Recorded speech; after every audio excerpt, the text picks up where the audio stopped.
Hi again, and welcome to Myth Magic Medicine Season 3. Today, my guest is Nadia Mujahid, who is from Pakistan and has been practicing medicine now for several years in the US and is now an associate professor at Brown in geriatric medicine. So she's going to talk to us about all the differences, pros and cons, between Pakistani system and here in the US. Hi, Nadia. Thank you so much for joining me today. Hi, Denise. It's an honor. Thank you so much for inviting me. So, what would you like to start with? Would you like to start with why you decided America was where you wanted to be, or because you had family here, you thought it was? That was one of the reasons. So I believe I might not have told you. My dad came to Stanford. He was the first Mm, Fulbright scholar out, you know, from Pakistan to Stanford back in the 1950s. So, he came, he studied, he was here for a couple of years, many, many years. And then my eldest sister came here to do her postgraduate training, also a physician, and stayed here. So somehow or the other, it was kind of always inborn within me that I wanted to come to the United States for postgraduate training hmm once I was in medical school. And I wanted to become a physician, like literally from grade one. And I think my eldest sister was one of the reasons because when she started medical school, I was a very young going schoolgirl, and I just loved the white coat and the big books. I had no idea. I just So loved what that else? That looks like a idea. fun thing to do. I Okay. know, I Why don't we know. just briefly? Most people don't know a lot about Pakistan, other than it's Mhm. somewhat north of India, and very close to Iran. Where in Pakistan do you live? Is your family? So we are originally from Karachi, Pakistan, so which hmm is the southmost portion, if I may say, of Pakistan. It is a seaport, so the Arabian Sea and the seaport, it's the only seaport in Pakistan. Very big, one of the largest cities in Pakistan, heavily populated because of all the economic and everything is there, like every headquarter kind of thing.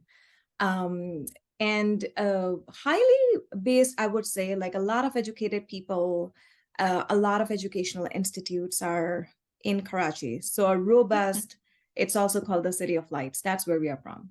Okay, good. So when you decided to study, it was natural for you to study in Karachi. You went Yes, to the university absolutely. there. Okay, Yes. so you were able to live at home. Oh, yeah. So in Pakistan, one of the differences, because we are talking about differences, in Pakistan in general, I would say most people don't leave to go away for college. 99% of the population of college graduates would live at home, will go to the college within the city. Very few will go to another city to pursue a specific college or a specific interest. It's very norm for children, both males and females, to stay at home, get educated, whether it's undergraduate or graduate. And generally speaking, they don't leave home until after they get married or they buy a home or they move out of the city or out of the country. How common is it to relocate within Pakistan for training, postgraduate training?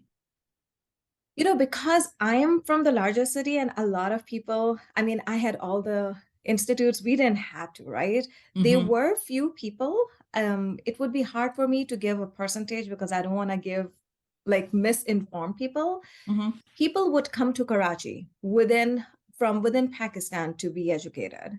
So hmm for example, in my medical school, there was like a 5% seats for foreign graduates and graduates of other cities and other provinces. I'm not sure if that has changed because it's been hmm a while, but there would be like a quota system for those people. hmm When you say foreign students, those are people from the East, or are they, say, your children want to go to medical school? Do you think it's reasonable that they might go to Karachi because it's a different system and you don't have to do all that undergraduate stuff first? Yeah, but it's difficult because they will have a difficult time adjusting hmm to the language because um the educational curriculum is all in English. hmm So I studied in English all through my life. I went to a private school. I went to, like, English was part of my day-to-day activity back home. But when you're in the medical school, because I went to one of the largest public medical schools in Karachi, the patient population you're serving is not very fluent in English. They are fluent in Urdu. So for my children to go back home, they'll have to really know Urdu, number one, which is difficult for them to learn. But also you have to take into account that if you go, even as a US citizen, they go back home for medical school, let's say they go to Pakistan or India, anywhere, when they come back, they will have to give the USMLEs and they will be not in the pool of US graduate. So as you know, in residency, there are pools. There are the pool of US graduates, like people coming from the US medical school system. Right. Then there are people coming from the DR, for example, because they went to basic science education back in DR, but they do clinicals in the US. That's another pool. And then there's the pool of IMGs, which is anybody else from throughout the world. So having them come in that pool would be a little difficult because you're competing. The pool you were in. The pool I was in. Pool. Yeah. And you're competing against like the entire world. And very smart kids, very, very smart kids. Right. So let's go logically. So you went to school. You had some advantages. You've got, a father who is a doctor, a sister who's a doctor. That's an advantage. You have a little bit of the inside track on medical school. You got through a fairly competitive school.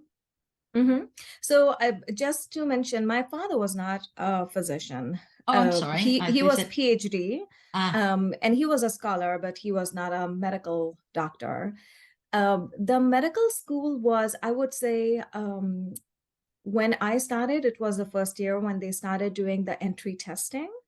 And I will tell you that there are thousands of students sitting down for that entry test. And because it was the first year, it was a little difficult. Like I had no idea what I'm getting into. Like prior to that, it was if you have the qualifications, you can get in. A lot of schools do that in Europe also. You can start. It doesn't mean you're going to continue. It's just if you have the basic qualification. Right. So prior to that, it really depended on the percentile and the percentage you got in your college. Right. So back home, college is 2 years.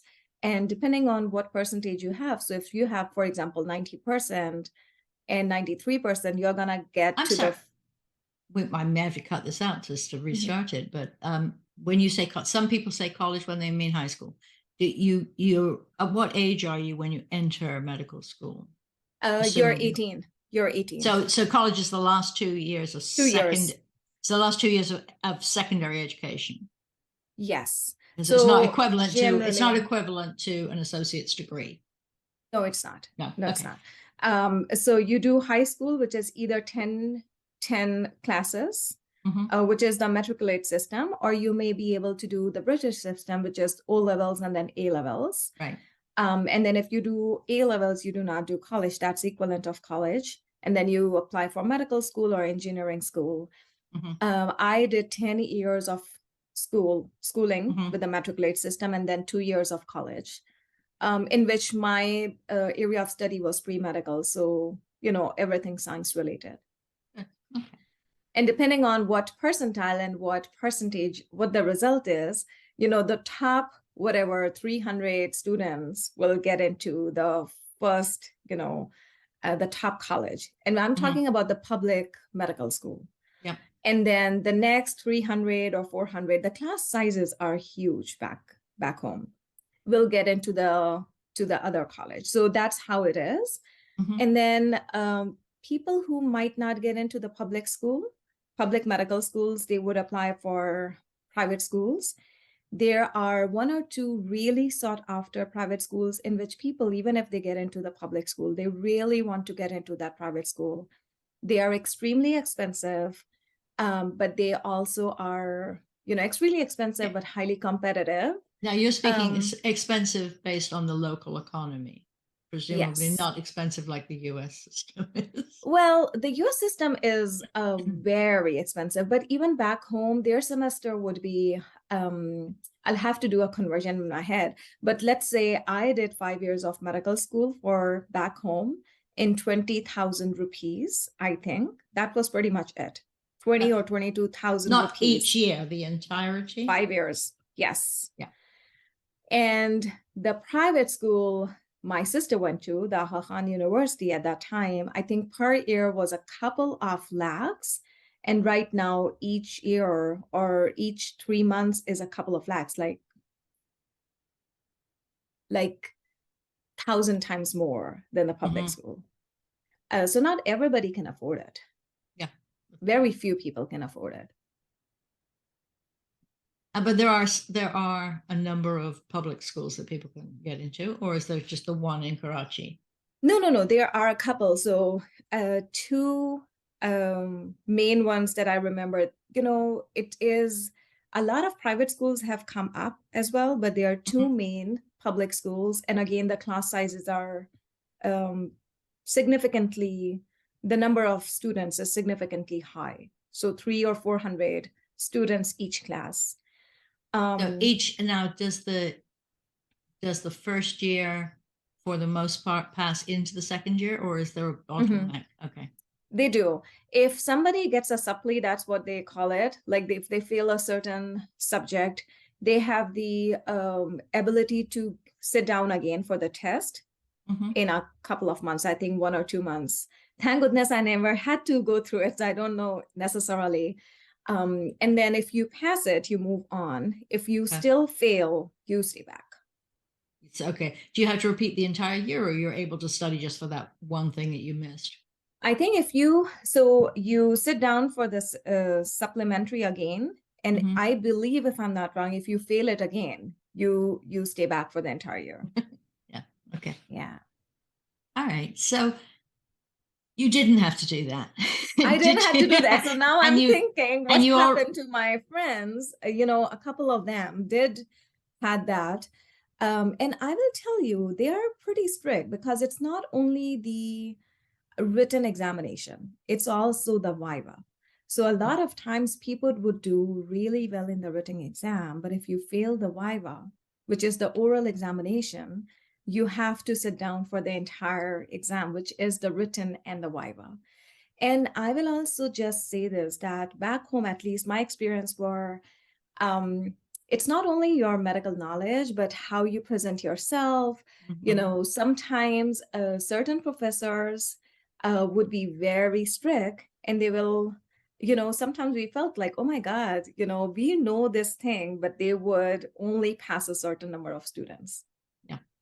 So it's a little iffy. There are a few other schools that have that issue.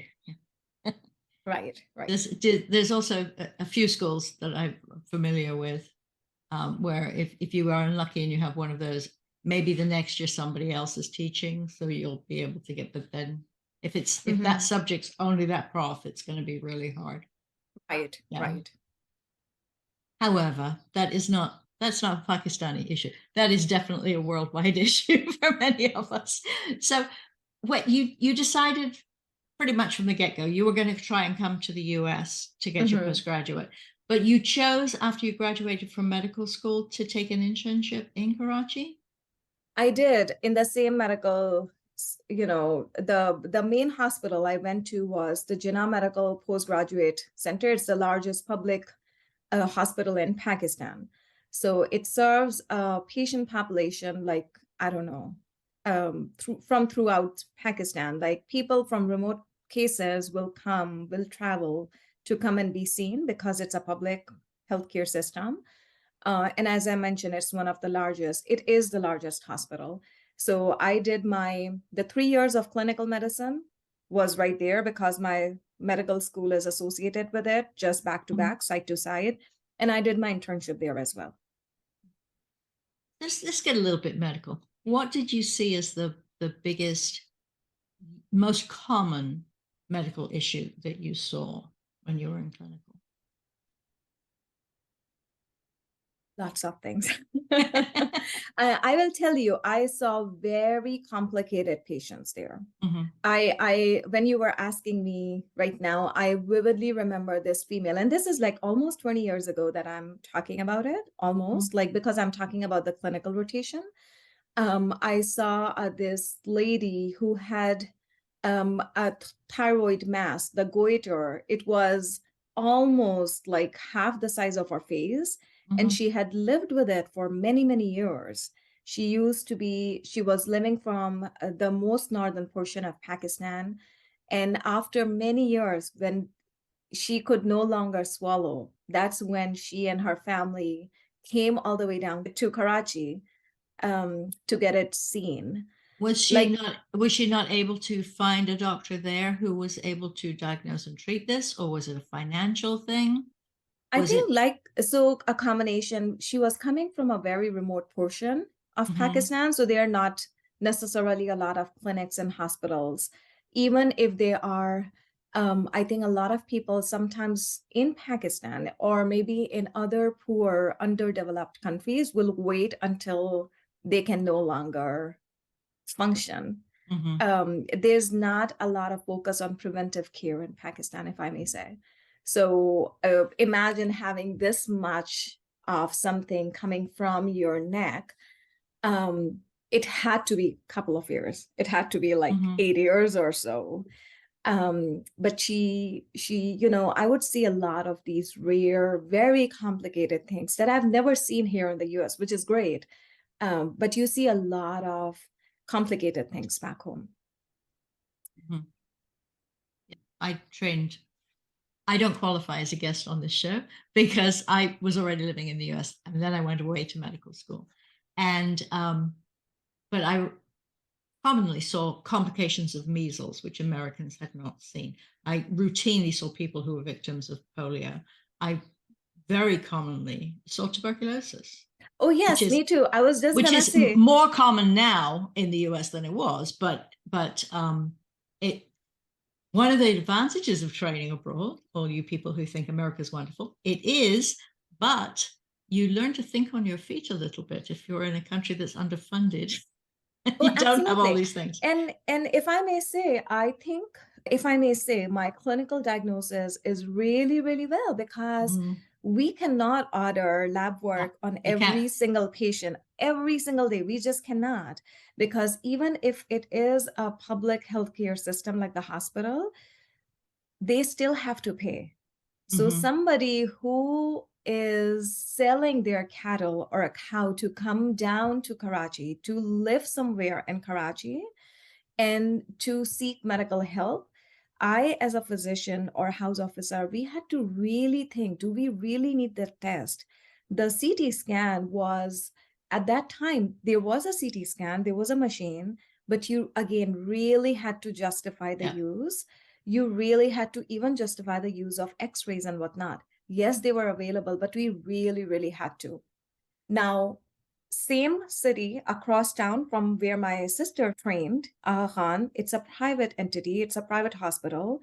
People going there are, you know, it still serves a lot of poor community, and they have systems to serve the poor community because they use funds, which is charity funded. Hmm. They may have more availability, but a lot of times, for example, people who have means, they would go there and they'll get a CT scan because they are paying out of pocket. But Hmm. here in the hospital where I trained, I had to really listen to the auscultation and really pick up. I cannot rely on x-rays to tell me whether there's a pneumonia or not.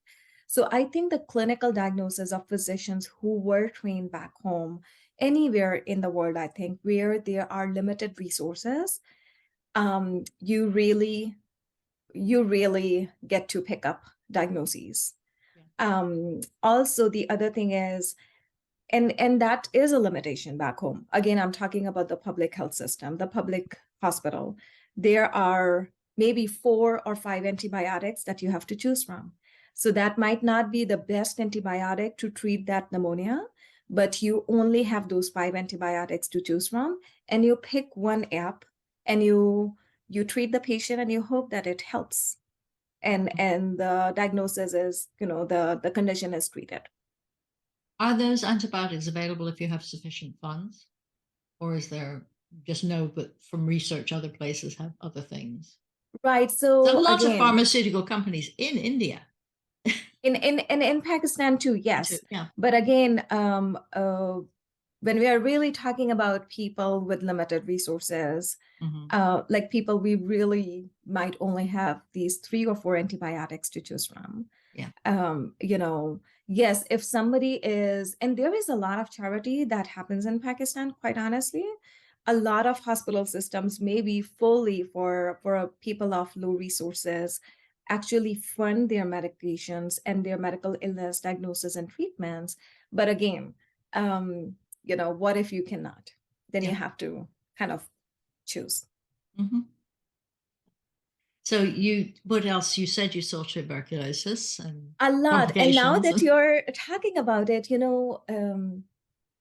like here in the US, if there's even a suspected tuberculosis case, there's so many precautions.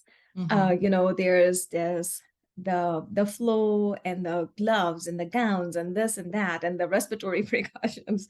And now looking back, we had nothing back home. We were just like, there will be a curtain and you're interviewing those patients and you're taking care of these patients, and like they are coughing on your face and whatnot. And thank goodness, now that I think about it, sometimes we didn't get all these diseases. But as a slight aside, is there the same anti-vax movement? Vaccinations may not always be available in some rural areas. You sort of have to hope the bus comes by soon and can vaccinate everybody. But do you see any of the same anti-vax movement that we have here? If it's related to the COVID vaccine, there was a lot of initial hesitancy to the COVID vaccines back home as well. Yeah, I was thinking more of like childhood illnesses. Oh, and yes, those things. right, Yeah. polio. So in general, again, in Karachi, there wasn't, but I will tell you that actually, I take it back. There was, maybe not as profound, but with the polio vaccine, I remember doing with a bunch of my medical school friends, we actually took up this project for community medicine.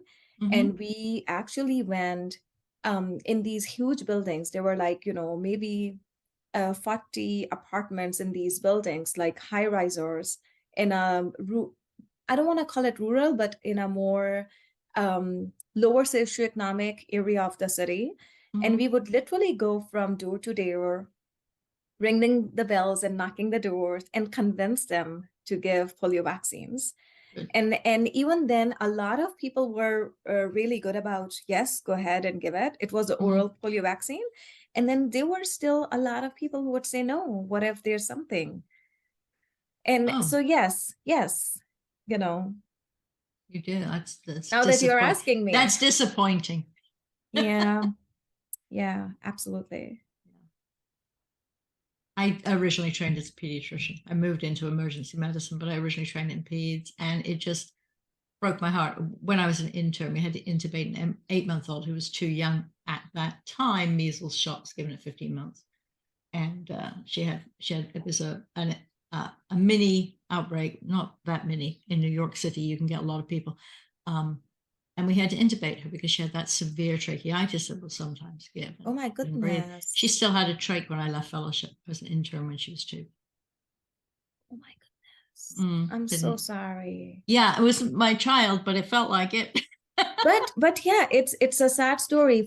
It's sad that if we have the means to do preventive care and we are not able to use it. And she of course was relying on herd immunity, because at 8 months, even if it had been given, she wouldn't have mounted much of a response, I don't expect. But anyway, that's a sideline. I was hoping it was just an American disease. We don't want to have vaccinations. But the cost of them, of course, is pretty prohibitive. A lot of places. If I may say, the World Health Organization has done tremendous work in Pakistan and other countries, I'm sure. But I definitely know the community program that I volunteered with and I I and my medical students, like bunch of people, did this. It was all WHO funded, and this was all to help eradicate polio from Pakistan. Mhm. And all of the funds, all of the vaccines were coming. So, thank goodness for WHO and other, organizations and NGO. Obviously, there has to be NGOs back home based in Pakistan to help with this Mhm. transition and to help reach out to medical students and community physicians to help do this. Right. But thank goodness for them. Okay, so let's move you away from Pakistan. You Mhm. decided you're coming to America. You'd taken your steps 1 and 2 while you were a student or while you were doing your internship? Not when I was a medical student. Right during the time I was doing my internship, I started studying, but it was more towards the end of the internship. And I took a couple of months after that, like another 4 or 5 months to really um, kind of polish up. It's And a different, I it's a I know different. I know it's a while ago. Can you remember the things that struck you as funny? Because you're talking about a different medicine is the same. We all have, hearts and lungs and kidneys and all those bits are all the same everywhere, people. Mhm. But the attitude towards medicine, the names of the drugs, all those all of those things. Were there any particular things that stood out to you? Why would they do that? I have to learn this because I have to take the test. Were there Mm. any things that stood out to you? It's been so long, but I do remember, I think it was, so step one, if I'm not wrong, was all like The basic pre-science. science. Mhm, So anatomy, biochemistry, I think physiology, and maybe a little bit of pharmacology, if I'm not wrong. And I was like, oh my God, this is so detailed. I've not learned such detailed pharmacology so much now. And I have to, or physiology, that things I had forgotten mhm. because I was doing it after I'd already completed my 5 years of medical school. So it Mhm. was kind of going back in time. Yeah. I think I was stressed. Not Mhm. so much funny, but I was stressed. It's an expensive exam. I wanted to Yeah. come here, but I also wanted to do the internship in case I don't match in residency and I do not get the visa. Even if I match into residency as an immigrant, like an IMG, I needed a J1 waiver visa Mhm. because my residency was after 9/11, and throughout the US, the H1B Oh, spots had been markedly reduced. and you were So coming from a Muslim country. I'm coming from a Muslim country, and interestingly speaking, one of the times when I had the visa interview in Islamabad, which is the capital of Pakistan, to come for the US, like a visit visa. And that was when I was in medical school. I wanted to come here for medical school electives, and I did. But the Mhm. initial visa appointment got canceled because of the Iraq war. Mm. So all the embassies in Muslim countries, especially in Pakistan, were canceled, and it was like I still was able to do medical school electives, but it was now in final year, fifth year, Mhm. rather than fourth year. So you have all these hoops and things to come across when you're coming from That another aren't country. always that aren't always something you can map out. There can be some Right, out of right, left field. absolutely. So I did my internship to make sure that even if I do not match in the US residency system or do not get a visa, I still have the ability to practice as a physician and do postgraduate training back home in Pakistan then. Mhm. So I actually gave my USMLEs January of 2006. And then 6 months later, or 5 months later, I did my step two CK. And within a week, I hopped on the plane to come to the US. My sister already lived here, so it was easy. And then, literally 2 weeks later, I gave my step 2 CS. She wanted me to apply for the 2006 residency match, like do get into the match cycle at that point. Mhm. Um, and she was literally after me. She would call me. No, I'm serious. And there was no WhatsApp, there was no Right. those internet free calls at that time. She would actually call me and say, "Hey, are you doing it or not?" And initially at that time, I wanted to delay my USMLE step, you have an extension of 3 months. I wanted to do it. And she's like, you better not do it. You need to get into the system and apply, because what if you don't match? You will apply next year. But if you don't, if you keep on delaying, she was of the impression that the longer you wait after medical school graduation, the harder it is to get interviews and to get into a residency It's spot. absolutely true. 2 years Which is true. 2 years is hard. 5 years is impossible. Absolutely. So Absolutely. now so you flying from Karachi Mhm. to the left coast. You're going off to California. How Mhm. long before your exam? You had time lags and all sorts of things to get over before you took the exam. 2 weeks. Oh, I come to Los Angeles, I get picked up. She's in San Diego. I will go to San Diego, maybe a day or two of rest, which is a blur. I come with all my books for step 2 CS examination. And I just literally at home alone, I'm just reading and trying to practice and making sure I do the soap notes on time, because it's a time limit, right? Right. And then within that time, I'm getting on a plane to go to Houston, because my step 2 CS exam is in Houston. I get no dates anywhere else close by. Like LA was one of the sites, but I didn't get a date. And again, there was a time crunch. I gave my US step 2 CS, I believe late August, again, like literally back to back to back. And I just then wait for my exam results. I do not have the result of step 2 CK. I do not have the result of step 2 CS. I passed step 2 CK, but I'm waiting for CS. Mm-hmm. And in the meantime, I'm applying for residencies. I applied throughout, not in California, because in California, they needed the California letter. They need, there's more, there's an increased, if I may say, you have to have something in addition for California residency programs, which is a California letter. Mm-hmm. So I did not apply in California, where Yeah, my sister was you mean based. a letter of recommendation from somebody or a specific form? I think it's a specific form that you need to get. And because I was a recent graduate, it needed, and they need to have it in place for applying for residency. Mm-hmm. And because I needed some time to get it done from my medical school. Mm-hmm. And that is in addition to for you to practice any medicine in California.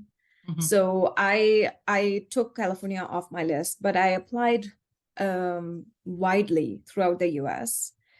And I basically, widely, but I literally was looking for residency programs who will interview IMGs and who will be able to offer a J1 waiver. So Mm-hmm. my application and a lot of time was spent searching these things. And a lot of programs, like, people from Pakistan, like, a family friend or somebody's siblings, somebody.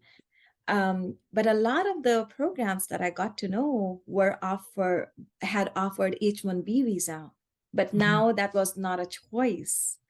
So, your pool becomes even smaller.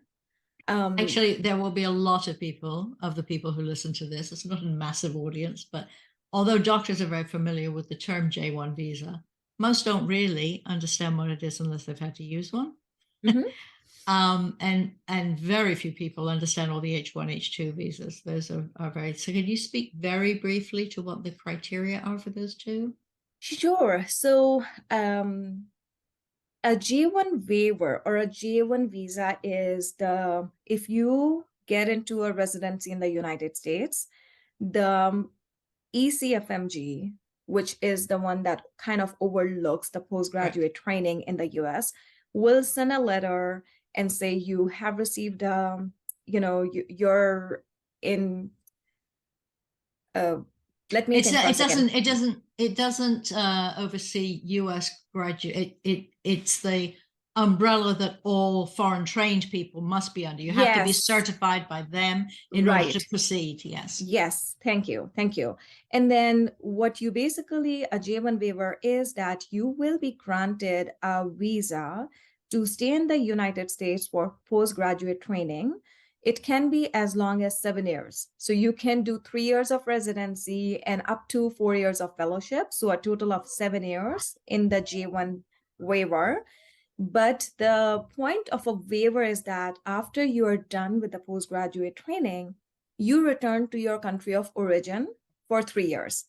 If you decide not to return to your country of origin, you basically will be you need to go to a remote area in the United States and practice medicine for at least 3 years. And underserved, right, underserved area, underserved. yes. So a remote area could be remote area in the middle of Midwest, or it could be an underserved area, and it could be an area that is basically catering to the Medicare and Medicaid population. Right. I didn't have a J1 visa, but I trained in Manhattan, which is hardly an underserved area, but it's got huge pockets of underserved community. Right, right. So those of the people I trained with who had J1s most certainly would have been able to remain in New York. Right, and they right. had And hospitals able to give them J1s. It's not that a hospital doesn't feel nicely towards immigrants. They have certain criteria they have to meet in order to offer J1 visas. absolutely, It's not open to everybody. your contract gets renewed every year. I've never had each one, but from my understanding, it is a visa that, again, your hospital will sponsor for you if you qualify. Yes. The H1, H2 system is different. The basis upon which your residency in the States is based, you served population. Okay. Right. Right. So I did my 3 years of residency in family medicine in a J1. So you've applied, you've gotten a place on the opposite side of the country. So now you're in Rhode Island, which makes me feel great because I'm in Delaware. My state's bigger than your state. Two tiny, tiny states with, you know, we've just passed 1 million population. What's population Rhode Island? Somewhere similar? I have no idea. I'll have to Google it. It's you know, probably more than 1 million, if I may say, just on top of my head. It's the smallest state, but it's a very heavily populated state. Right. Let me put it this way.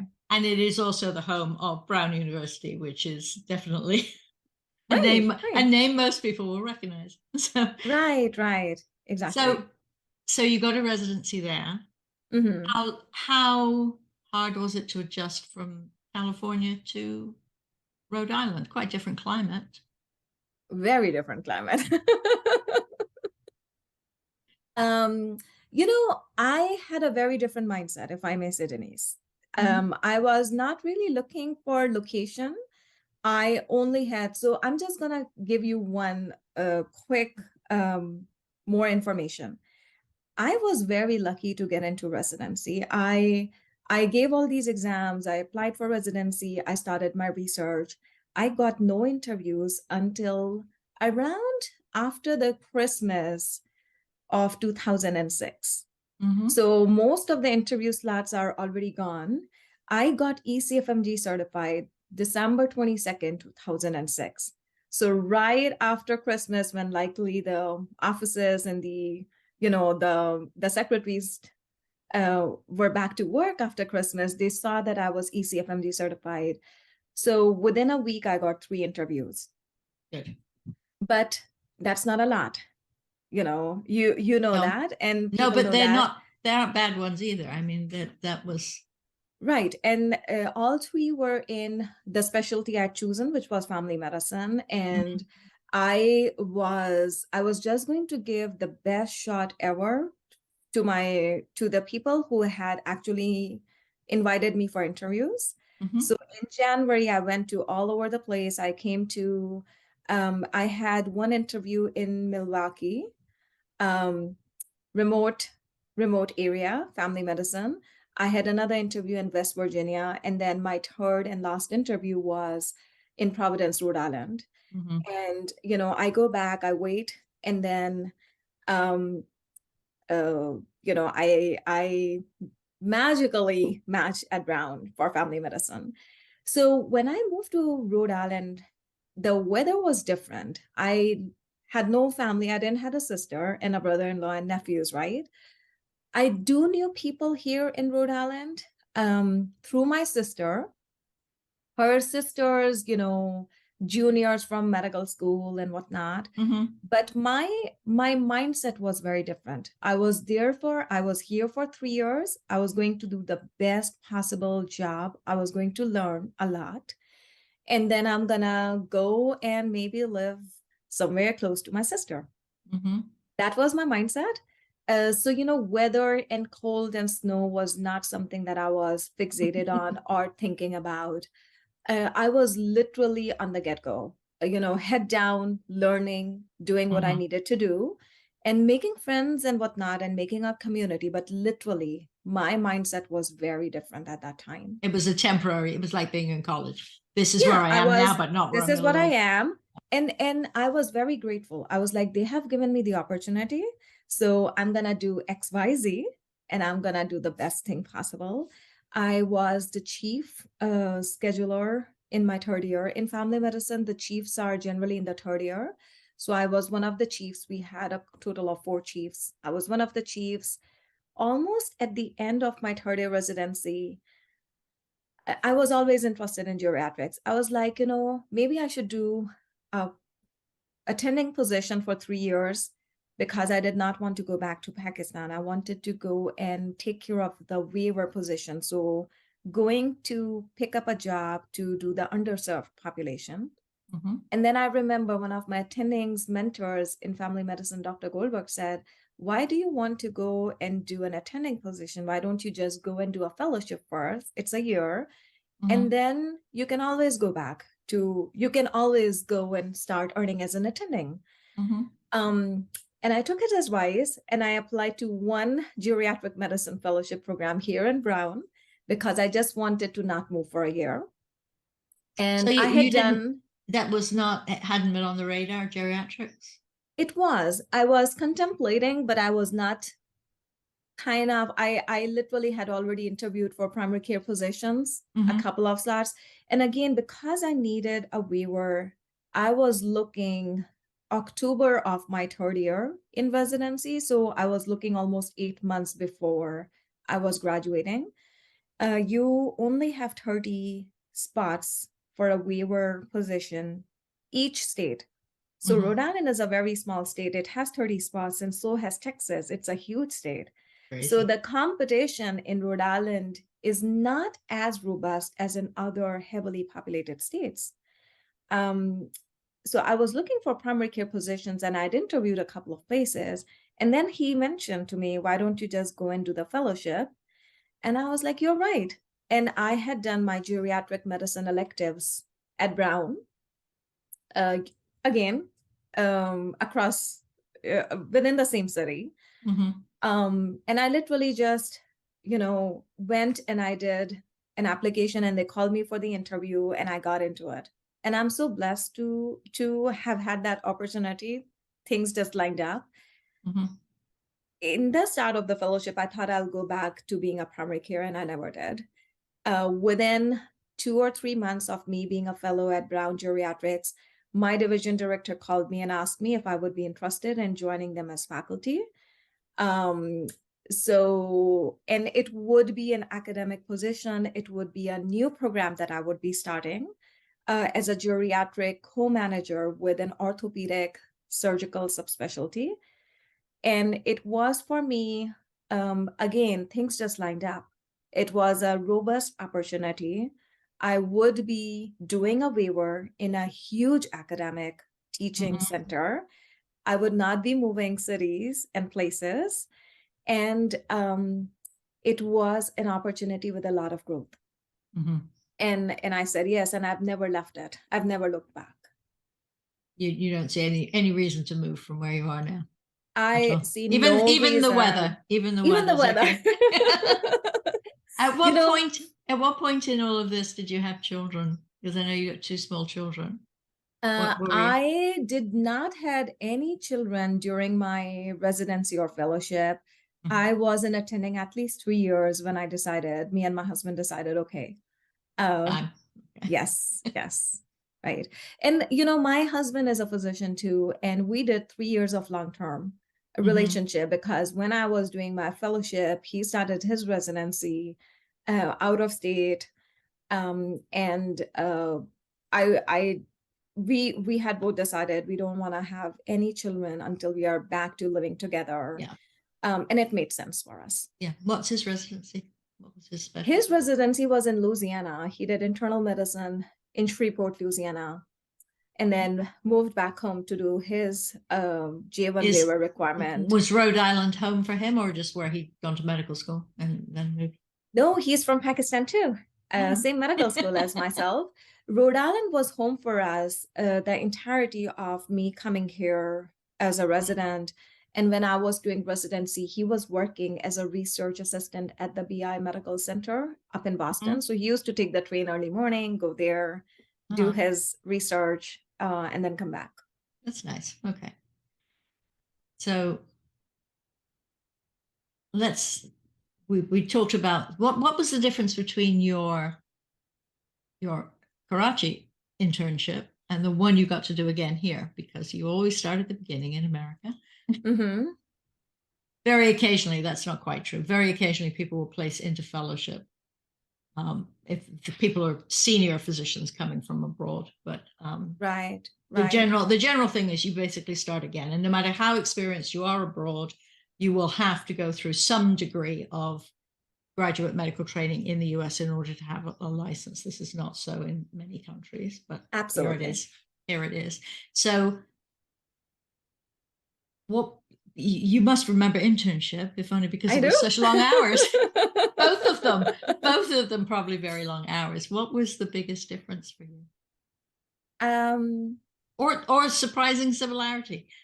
Yeah. So I will now that I'm thinking about it actively, while you're asking me this question, so the patient population was very different for me. Although I did 3 years of family medicine, it's a community hospital, and you're basically again serving people in the community. A lot of them are on Medicaid and Medicare, but there are also people who are coming from different aspects of life and whatnot. When I say the patient population was different, here I was seeing in family medicine, pregnant women delivering their babies and doing a whole spectrum in family medicine. Back home, there is no family medicine per se. You pick up a specialty, kind of like specialty in the sense that you pick up either internal medicine or surgery or OBGYN. You mean as a trainer? As a trainee. As a trainer. A training. So because it's a general practitioner is roughly equivalent to family practice here. It's a bit different, but in the UK, it's now a separate training. It didn't used to be. You either did that or you specialized. So in Pakistan, you have to train in something, or at the end of your... You have to. Okay, so you even if you want to become a general practitioner, you will do internal medicine, and a lot of people will do OBGYN, because as a general practitioner, you will be seeing a ton of pregnant females or a female of childbearing ages, and you should be very confident and accustomed to taking care of women of childbearing ages. Again, contraception is available, but again, the general practitioner and mostly females will prefer a female physician taking care of their gynecological and obstetric needs back home in Pakistan. So a lot of women physicians would do OBGYN, 6 months internship, and then internal medicine to become a GP, for example. Here I was doing everything within a year. I was delivering babies. I was taking care of newborn babies. I was taking care of elderly. So that was different for me in family medicine.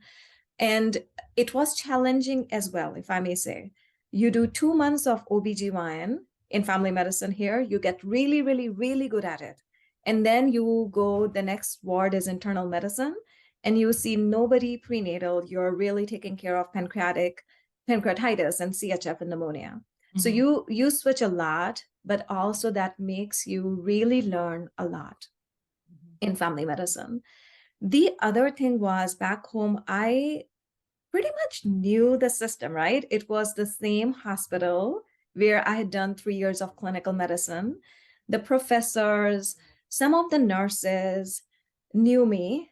the people who were doing internship with me were all people from my hospital system and from my medical school. So that was also very different. And it was, doing a very hard part of my training, but doing it with friends. Mm-hmm. We would also cover each other. So at nighttime, if three of us were on night calls for internal medicine, two will stay awake and one will say, go lay down, sleep for 2 hours, come back, Mm-hmm. that kind of thing. Here, I knew nobody in internal medicine in my residency. I was And even if you knew somebody, you weren't going to be allowed to do that. Yes. And then there you have to have multiple people on call because Mm-hmm. it's a very big ward. Here it's like one intern on call, and then Mm-hmm. there might be another senior, but it's a very different that kind of system. When you were on duty Mhm.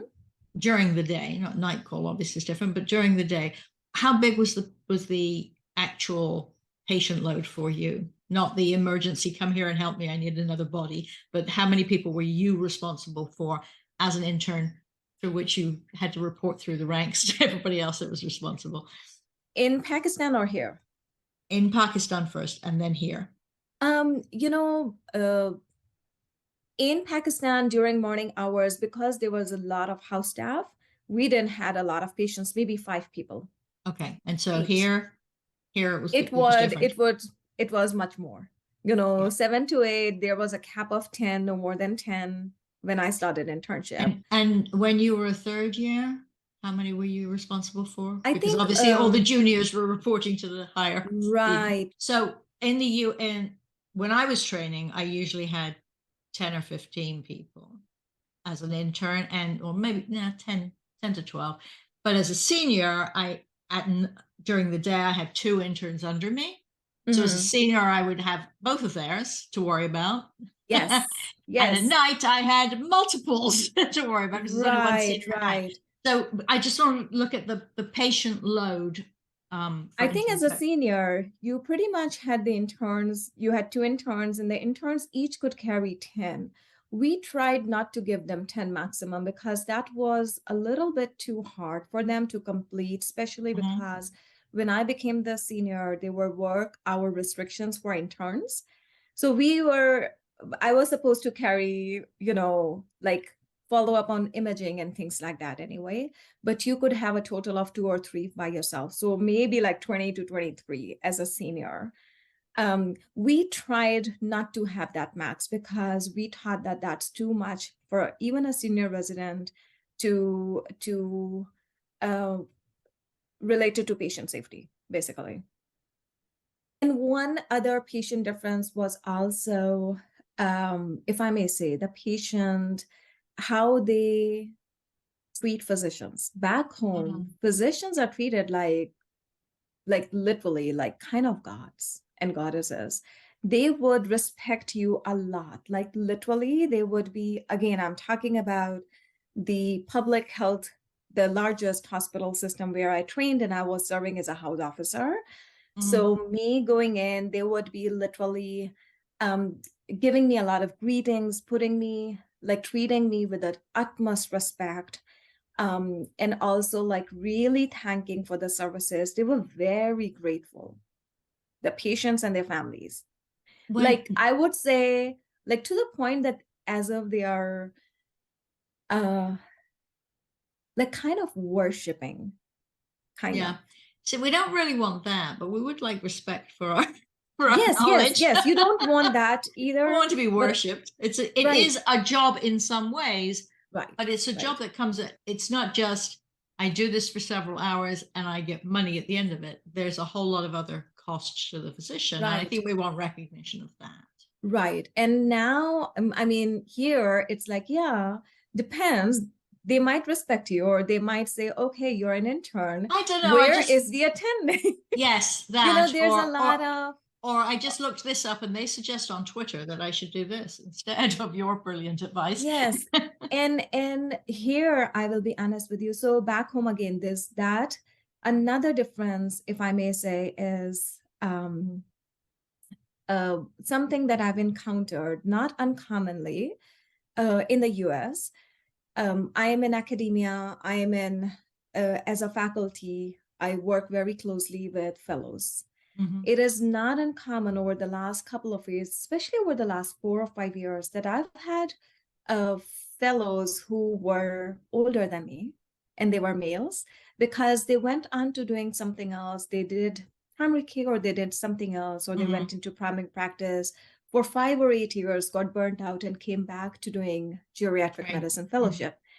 And they would go in seeing a patient. They've already seen the patient. They'd go back with an attending, um, uh, of attending female physician, and the patient's family is asking all questions to my male fellow, and That he's saying, "This is Dr. Mujahid. She's the attending," and they're kind of totally ignoring this at physician, least, and then calling me Nadia. yeah. Um, Now, do and you, that that in fairness, do you think that is the politically correct here? The propensity for there to be nurse practitioners around? Because when I first went into practice after residency and fellowship, I was in a rural area in the US, Mhm. and I was one of a dozen doctors on staff. Everybody else was male, and that was a couple of hundred. So most patients assumed I was a nurse. I mean, I dressed differently. I had a different coat on. I had a stethoscope around my neck, not in my pocket. And I would walk in and introduce myself as Dr. Billen, not as Denise. And yet they would not, they would, nurse, they didn't know how to. And I would walk in with, especially during July, I'd walk in with an intern and they would direct the Mhm. questions to the male intern. Right, right. Yeah. I don't know. I think it's just some inborn biases that people have that I think we are noticing more now that we Mm. are aware ourselves. I think I might not have noticed it 10 years ago or 8 years ago. I'm starting to notice it more now. Um, Thanks to all the courses about like biases and whatnot that we have gone through, you're Do like, oh yeah, that happened and this happened. Yeah. Do you think that the male non-attending with you is aware of it and will help correct the impression? Yes, all of my male fellows who this Because came it with, must particularly must be difficult for the male fellow who's been out in practice and he's been the head dog there for a while, right, then to go into training again. That must be a right. hard And then, change. and he would always say, well, remember I talked about I'll come with my attending physician. She's my supervising attending, Yes. like kind of clarifying. Yeah. Not that I want anybody to do anything, but I just noticed that. Um, one other last thing in the interest of time, I would say that back home, sharing bad news, you almost never do it with a patient. Yes. Yes, that is something. You pretty much, and again, I did it almost like, it's been a while that I practiced back home, but the whole idea is you tell the family, and the family decides how much and whatnot the patient needs to know. This is a lot of I know here in the US, in the Western countries, it's all about patient autonomy, it's about patient right. Back home, it's all about protecting the loved one for a bad diagnosis or terminal illness that they might not be able to change, but they also don't want their loved ones to give up or to get depressed or Right. whatnot. So I have seen it both ways, Hmm. back home Now, versus here how as well. you're not a surgeon, so how Yes, do yes. you deal with informed consent if you don't give them all of the information? I'm not the surgeon, Assuming but assuming assuming that they are competent to make a right, decision. right. So again, back home, I never really encountered that kind Mhm. of, consent or something like that. Here, I actually take my own consent for, the code status and thing. As a geriatrician with orthopedics, pretty Mhm. much everybody is a full code. And Mhm. I walk in the room and a lot of times it's a DNR DNI after I have had my conversations. Now, when patients are going for surgery, it's very reasonable. They be a full code. But a lot of that is also that after the surgery for hip fractures, which I Right. commonly see, um, that the patient or their family member requests that, please reinstate my DNR, because yes, I'm going in to give myself a chance to recovery and therapy and walking again, but I don't want to be resuscitated in case of a cardiac arrest. Thank you so much for joining me today. It was wonderful. Thank you so much for spending all this time. Thank you. Bye-bye. Thank you, Denise. Take care. Thank you for joining us at Myth Magic Medicine. If you have found this episode useful, you can apply for free CME credit through the link provided in the transcript. If you're not a medical professional, please remember, while we're physicians, we're not your physicians. So please consult with your own healthcare professional if you think something you have heard might apply to you or a loved one. Until next time, bye-bye.